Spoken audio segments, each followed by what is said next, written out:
ఉద్యోగం కోసం చూస్తున్నారా? ఓం శక్తి ప్రైవేట్ లిమిటెడ్ కంపెనీలో మార్కెటింగ్ జాబ్స్ 20,000 నుంచి 30,000 వరకు జీతం ఉంటుంది. సంప్రదించండి. అందరికీ నమస్కారం. నేను శిరీష. ప్రస్తుతం మనతో పాటు ఉన్నారు ప్రముఖ ఆధ్యాత్మికవేత్త శ్రీమతి బట్టిప్రోలు విజయలక్ష్మి గారు. అమ్మతో మాట్లాడదాం. అంతకంటే ముందు ఇలాంటి ఆధ్యాత్మిక పరమైన విషయాలు తెలుసుకోవడానికి ఇప్పుడే మన ఛానల్ ని సబ్స్క్రైబ్ చేసుకోండి. నమస్తే అమ్మా. నమస్తే అమ్మా. అమ్మ, ఈ రోజులలో చాలా మంది రుద్రాక్షలు ధరిస్తున్నారు. కొంతమంది తెలిసి తెలియక కొంతమంది వేసుకుంటున్నారని, కొంతమంది ఇంకొంతమంది వేసుకుంటున్నారు. కొంతమంది స్త్రీలు మాలలు కూడా ధరిస్తున్నారు, అబ్బాయిలు కూడా ధరిస్తున్నారు. అసలు ఈ మాలలైనా రుద్రాక్షలైనా ధరించవచ్చు అంటారా? ఏ రుద్రాక్ష, ఇప్పుడు చాలా రుద్రాక్షలు ఉంటాయి, పంచముఖి రుద్రాక్ష అని చెప్పి, అలా ఏ రుద్రాక్ష ధరిస్తే బాగుంటుంది అంటారు? దాని గురించి కూడా ఒకసారి తెలియజేయండి. పంచముఖి రుద్రాక్షలు చాలా ఎక్కువగా దొరుకుతాయి. విస్తృతంగా దొరికేవి పంచముఖి రుద్రాక్ష ఎక్కువ. మేము కావాలని నేపాల్లో రుద్రాక్ష కాయలు అమ్ముతారు. అంటే పండే, ఆ పండు కొంచెం పుల్లగా, వాళ్ళు చింతపండు లాగా వాడతారు అక్కడ. వాళ్ళ దొడ్లో అంటే పెరట్లో ఒక రుద్రాక్ష చెట్టు వేసేసుకుని ఆ రుద్రాక్ష పండిన పళ్ళు చక్కగా మనకి రేక్కాయలాగా ఉంటాయి. తిరుపతిలో కూడా అమ్ముతుంటారు కదా. అమ్మటం వేరే, చెట్టు పండటం వేరు. చెట్లు అక్కడే హిమాలయాల్లోనే ఉంటాయి. ఎక్కడంటే అక్కడ ఈ చెట్లు బతకవు. Okay okay okay. చాలా కష్టపడి మనం ఇలాంటి చోట్ల బతికించుకోవాలి. అలాగా వాళ్ళు కాయలు కూడా పచ్చికాయలే, అంటే ఇంకా జ్యూస్ అవి ఉన్న కాయలు అన్నమాట. లేత నేరేడు రంగులో పైన నేరేడు పండు ఎలా ఉంటుంది మనకి, దాదాపుగా అదే కొంచెం వైలెట్ లా కనిపిస్తుంది. నేరేడు పండు కొంచెం బ్లాక్ గా కనిపిస్తుంది, ఇది వైలెట్ లా కనిపిస్తుంది. అలాంటి పళ్ళు అక్కడ అమ్ముతారు. నేను కావాలని ఇన్ని పళ్ళు కొనుక్కొచ్చా, పచ్చిపళ్ళే, పాడైపోకుండా జాగ్రత్తగా ప్యాక్ చేసుకుని తీసుకొచ్చి ఇంటికి వచ్చాక అది అంటే లోపల ఏముందో తెలియదు. ఆ పండుకి లోపల ఏముందో తెలియదు ఎవరికి, పిప్పేదాకా లోపల ఎన్ని ముఖాలో తెలియదు. అంటే ఆ చెట్టులోకి వస్తే అది అదే ఉంటుంది.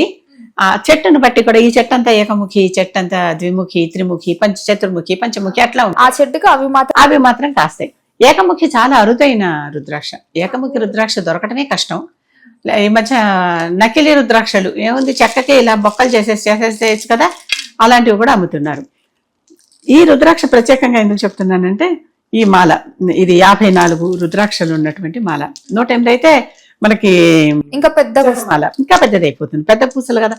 రుద్రాక్ష సైజ్ ఎంత పెద్దదైతే అంత ఫలం. అందుకనే అప్పుడప్పుడు మఠాధిపతులు, స్వామీజీలు, సన్యాసులు ఇంతంత రుద్రాక్షలు వేసుకున్నారు. అది అలాంటిది, దాని ఫలితం ఎక్కువ. అమ్మ, ఇప్పుడు మెడలో వేసుకున్న మాల జపం చేయడానికి, మెడలో వేసుకున్న మాల జపం చేయడానికి పనికిరాదు. ఇప్పుడు నేను మెడలో వేసుకోలేదు కదా, ఇది పూజ వస్తువుగా పెట్టుకున్నా. కావాలంటే ఇది దేవుడు పట్టానికి వేసేయచ్చు, ఆ శివయ్య కాళ్ళ దగ్గర పెట్టేయచ్చు. నేను తీసుకుపోయి పెట్టేసి మళ్ళీ తర్వాత తీసుకుని 2వ రోజు పూజ చేసుకోవచ్చు. ఆ శివుడు పటానికి వేసేయచ్చు, మనం మాత్రం వేసుకోకూడదు. ఇక్కడ పైన లక్ష్మీ వెంకటేశ్వరుడు ఉన్నారు చూడండి, ఆ వాళ్ళిద్దరికి నేను శాలిగ్రామ మాల వేశా. కావాలంటే తీసుకుని జపం చేసుకోవచ్చు. అది నా మెళ్ళ వేసుకున్నాక మళ్ళీ జపార్హత పోతుంది దానికి. ఇది మాలకిలా ధరించవచ్చు అంటే ధరించవచ్చు. రుద్రాక్ష థెరపీ అని ఓ ప్రత్యేకమైన థెరపీ ఉందమ్మా. ఆరోగ్య సూత్రాలకి స్నానం చేసేటప్పుడు రుద్రాక్ష మీద పడిన నీళ్లు ఒంటి మీద పడితే ఆరోగ్యం. రుద్రాక్ష థెరపీ అంటారు దాన్ని. ఈ రుద్రాక్ష వైద్యం చేసేవాళ్ళు ఆ వైద్యం చేస్తారు. అంటే ఆ రుద్రాక్ష మన శరీరానికి ఎప్పుడు ఇలా ఉంటూ ఉండాలి అన్నమాట, తాకుతూ ఉండాలి. అందుకే జపమాల చేసేటప్పుడు, మనం జపం చేసేటప్పుడు ఇది ఆటోమేటిక్ గా మనందరికీ మన ఋషులు ఇచ్చిన థెరపీ. వేళ్ల మీద ఇది కదుపుతూ ఉంటామా? అవును. మరి వేళ్ల మీద ఇది ఈ వేలు పనికి రాదనుకో, వేళ్ల మీద కదుపుతూ ఉంటామా? అవును. కదుపుతూ ఉంటే చక్కగా కదులుతుందా? మన రుద్రాక్ష అంతా తాకుతున్నావా లేదా? తాకుతున్నాం. ఇది రుద్రాక్ష థెరపీ. స్నానం చేసేటప్పుడు ఇది మళ్ళీ పూజకి పనికిరాదు. అంటే జపమాలగా జపం చేసుకోవటానికి, ఓం నమో నారాయణాయ అని చెప్పుకోవడానికి ఇది పనికిరాదు ఇంకా. కాకపోతే మనకి ఆరోగ్యానికి పనికొస్తుంది. ఈ మధ్యన ఒక చోట చూసాను అడ్వర్టైజ్మెంట్లు, ఎక్కడో రుద్రాక్షలతో నెక్లెస్లు, పూసల బదులు చిన్న రుద్రాక్షలు. ఇదిగో ఇది చూడు, నా దగ్గర చిన్న రుద్రాక్షలు. ఇవన్నీ మేము ఖట్మండు నుంచి తెచ్చుకున్నాం. ఇదైతే పశుపతినాథుడి మీద నుంచి తెచ్చుకున్నాం మాల. పశుపతినాథుడి మీద వేసింది ఉన్నాయి కదా, అది 4 ముఖాల లింగం ఉంది కదా, దాని మించి తెచ్చుకున్న 5 ముఖాల లింగం అసలు యాక్చువల్లీ. పైన 1, చుట్టూ 4, అక్కడి నుంచి తెచ్చుకున్న మాల ఇది. ఆయన మీద నుంచి, అంటే ఆయన నిర్మాల్యం ఇచ్చింది, దేవుడు తాకింది. ఇదేమో మేము బయట కొనుక్కున్నాం, చిన్న రుద్రాక్షలు. ఈ చిన్న రుద్రాక్షలు అయితే ఏంటంటే ఇవి 108 ఉంటాయి, లెక్క పెట్టుకోవచ్చు. ఇది దేని థెరపీ దాందే. ఇలా దాని మీద ఇలా లెక్క పెట్టుకుంటూ ఉండటం, వేళ్ళ మీద లెక్క పెడుతుంటే శరీరానికి తాకుతూ ఉంటుంది కదా, అలాంటిది. కనుక ఇది ఒక థెరపీ. ఇది ఎవరు ఎన్ని ముఖాల రుద్రాక్షలు పెట్టుకుంటే బాగుంటుంది అనేది కొంచెం జ్యోతిష్యం తెలిసిన వాళ్ళు ప్రత్యేకంగా చెప్తారు. ఒక ఏకముఖి రుద్రాక్ష ఉంటే అది బ్రహ్మతో సమానం అంటారు. అంటే బ్రహ్మం పరమాత్మ ఏకముఖి దాంతో సమానం అంటారు. అంటే ఆయన్ని పూజించినట్టు. ఏకముఖిని పూజించవచ్చు కూడా. అంటే ఏ రుద్రాక్షనే పెట్టి మనం పూజ చేసుకోవచ్చు. అమ్మ ఏకముఖి అని ఎలా తెలుస్తుంది రుద్రాక్ష? ఇక్కడ మీరు సరిగ్గా దీనికి కాన్సన్ట్రేట్ చేసి చూస్తే ఇలా గళ్ళు ఉంటాయి, గీతలు ఉంటాయి నిలువుగా చూడండి. ఇప్పుడు దానికి కూడా ఉంది, కనిపించిందా? 1 2 3 4 5 ఇది పంచముఖ. చాలా దేనికి దానికి సపరేట్ ఉన్నాయి లైన్స్. ఉన్నాయి, అన్ని పక్షాలుగా ఉన్నాయి కదా. అలాగా ఎన్ని పక్షాలు ఉంటే అంత. ద్విముఖి అంటే ఒకటే ఉంటుందన్నమాట. 2 అటో భాగం ఇటో భాగం అంతే. ఇలా 2 పక్షాలుగా, ఇటు హెమిస్ఫియర్ ఒకటి అటు హెమిస్ఫియర్ ఒకటి అలా ఉంటాయి. అది గౌరీశంకర రుద్రాక్ష అంటారు. భార్యాభర్తలకి చిహ్నంగా అది పెడతారు. అంటే భార్యాభర్తలు ఇద్దరు చక్కగా సఖ్యంగా ఉండాలి అంటే ఆ గౌరీశంకర రుద్రాక్ష వేసుకుంటే మంచిది. జంట అనమాట అది, వాళ్ళిద్దరూ కలిసి. దాని పేరే గౌరీశంకర రుద్రాక్ష. గౌరీశంకరులు ఎప్పుడు విడిపోరు కదా, అర్ధ శరీరం ఉన్నారు కనుక. అలాగే త్రిముఖి, చతుర్ముఖి, పంచముఖి ఇలా ప్రతిదానికి ఒక్కొక్క అర్థం ఉంది. పంచముఖి ఏంటంటే చాలా విపరీతంగా అంటే విస్తృతంగా తేలికగా దొరికే బ్రీడ్ ఇది. బాగా ఈ చెట్లు ఎక్కువ, ఈ జాతి చెట్లు ఎక్కువ. చెప్పానే పచ్చివి తెచ్చాను ఇంట్లో తీసుకొచ్చి అవన్నీ నానేసి ఆ పైనంతా ఒలి చూస్తే అన్ని పంచముఖులే వచ్చాయి నాకు. పొరపాటును కూడా ఇంకో ముఖం రాల. అవి ఎక్కువగా దొరుకుతాయి. కావాలని మేము ఆ గంపలో కొన్ని, ఈ గంపలో కొన్ని అలా తెచ్చుకుని కూడా నేను తెచ్చా. కావాలని తీసుకొచ్చా వివిధ రకాలుగా. ఇప్పటికీ కూడా మనం పూర్తిగా చల్లగా ఉండే ప్రాంతాల్లో అలాంటి చోట ఈ చెట్లు పెరుగుతాయి. కొంచెం చల్లగా ఉండాలన్నమాట వాతావరణం. అలాంటి చోట ఈ చెట్లు పెరుగుతాయి. చెట్టే ఇది పెద్ద చెట్టు అవుతుంది. చెట్టు అయిపోయి దానికి పళ్ళు కాస్తాయి. నేరేడు చెట్టు పళ్ళు ఎలా కాస్తాయి, గుత్తులుగా అలా కాస్తాయి. కాసాక అవి దాన్ని తీసుకుని దాంట్లో పైన పదార్థం పల్ప్ అంతా కొంచెం చింతపండులాగా పుల్లగా ఉంటుంది. అది వంటల్లో కూడా వాడుకుంటారు. రుద్రాక్షలు వస్తాయి. ఆ రుద్రాక్షలు ఇంటికి ఎవరైనా సాధు భవతి భిక్షాందేహి అని వస్తే వాళ్ళకి వేస్తూ ఉంటారు. లేకపోతే వీళ్ళు ఎలా కొన్ని దాచిపెట్టుకుని ఏ దుకాణాలకో అమ్ముతారు. అవి ఇలాగ మాలలు తయారు చేసి అమ్ముతారు. అలాగే తయారైపోయినటువంటివి ఇవన్నీ. ఇప్పటికీ కూడా ఈ రుద్రాక్షలు కనుక మనం సరిగా సాధన చేస్తే మనకి చాలా మేలు చేస్తాయి. ఆరోగ్యానికి ఆరోగ్యం, జపానికి జపం కదా, అన్ని మనకి అనుకూడతాయి. కనుక రుద్రాక్ష ధరించచ్చా అంటే ధరించవచ్చు. ఎంత పెద్ద రుద్రాక్ష అయితే అంత ఎక్కువ ఫలితం ఉంటుంది. కనుక ఈ రుద్రాక్ష అంటేనే దీనికి అర్థం అది. ఏకముఖి రుద్రాక్ష ఇందిరాగాంధీ గారు తెలుసు కదా, మన ఒకప్పటి ప్రధాని. ఆవిడ కొత్త లేడీ ప్రధాని, మహిళా ప్రధాని కూడా. ఆవిడ కంఠంలో ఎప్పుడూ ఒక ఏకముఖి రుద్రాక్షమాల ఉండేది.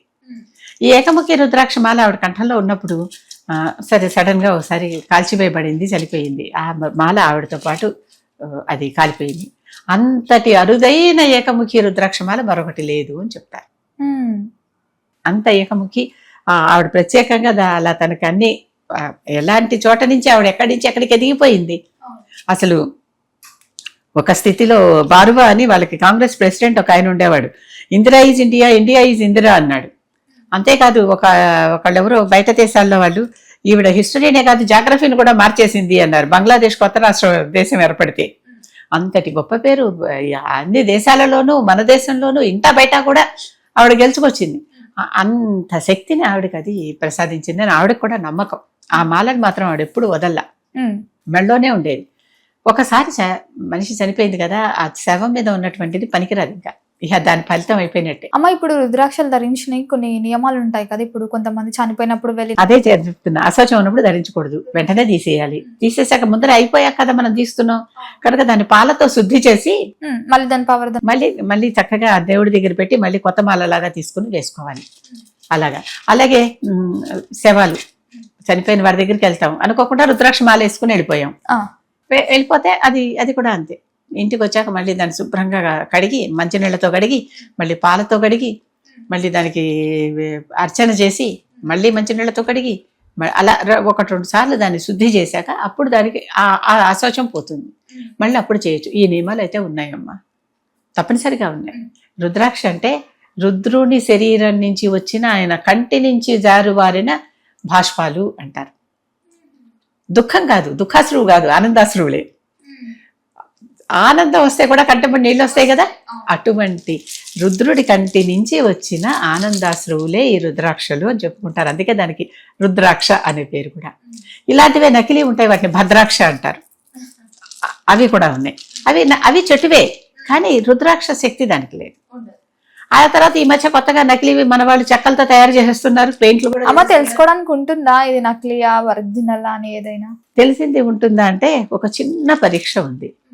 2 రాగి బిళ్ళలు తీసుకోండి, రాగి నాణ్యాలు దొరుకుతాయి కదా, రాగివి తీసుకుని ఒక నాణ్యం కింద పెట్టి నేల మీద ఎక్కడో టేబుల్ మీద పెట్టి దాని మీద ఒక రుద్రాక్ష పెట్టి దానిపైన ఇంకొక నాణ్యం పెట్టి, అంటే 2 నాణ్యాల మధ్యలో రుద్రాక్ష, ఆ పైన ఇలా వేలు పెట్టండి.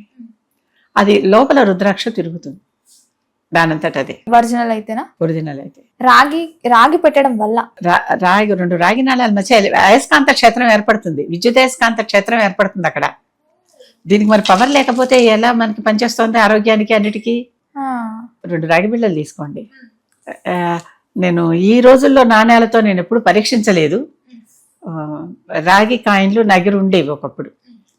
ఏదో గుళ్ళల్లో వెళ్తే మనకి రాగి బిళ్ళలు దొరుకుతాయి. అవును. ఒక రాగి ఇడ్లీ కింద పెట్టండి, పైన రుద్రాక్ష పెట్టండి, ఆ పైన ఇంకొక రాగి బిళ్ళ పెట్టండి. ఇలా పెట్టి చూస్తే పెట్టి పట్టుకోవద్దు, కింద టేబుల్ మీద ఎక్కడో పెట్టండి, ఒక పీట మీద పెట్టండి. పై దాని మీద ఊరికే ఇలా వేలు పెట్టండి, పై రాగి బిళ్ళ మీద. పై రాగి బిళ్ళ ఊరికే ఉంది కదా, కింద రాగి బిళ్ళ నేల మీద పెట్టాం నిల్చుంది, టేబుల్ మీద పెట్టాం నిల్చుంది, దాని మీద రుద్రాక్ష పెట్టాం నిల్చుంది, దాని మీద రాగి నాణ్యం ఇంకోటి పెడితే పడిపోతుంది కదా. పడిపోకుండా ఊరికే అలా పైన టచ్, పడిపోకుండా పట్టుకోవటమే, బలంగా పట్టుకోవటం కాదు, పడిపోకుండా పట్టుకోండి. ఆ మధ్యలో తిరిగితే అది ఒరిజినల్ రుద్రాక్ష, మంచి రుద్రాక్ష. అంతకంటే ఇంకో పరీక్ష లేదు దానికి. చెయ్యండి, కనిపిస్తుంది మీకు. అమ్మ మొత్తం మీద మాకు తెలియని ఎన్నో మంచి విషయాలు రుద్రాక్ష గురించి తెలియజేసినందుకు, ఏది ఒరిజినల్ ఏది డూప్లికేటో కూడా విత్ ఎగ్జాంపుల్ తో తెలియజేసినందుకు ధన్యవాదాలు అమ్మా.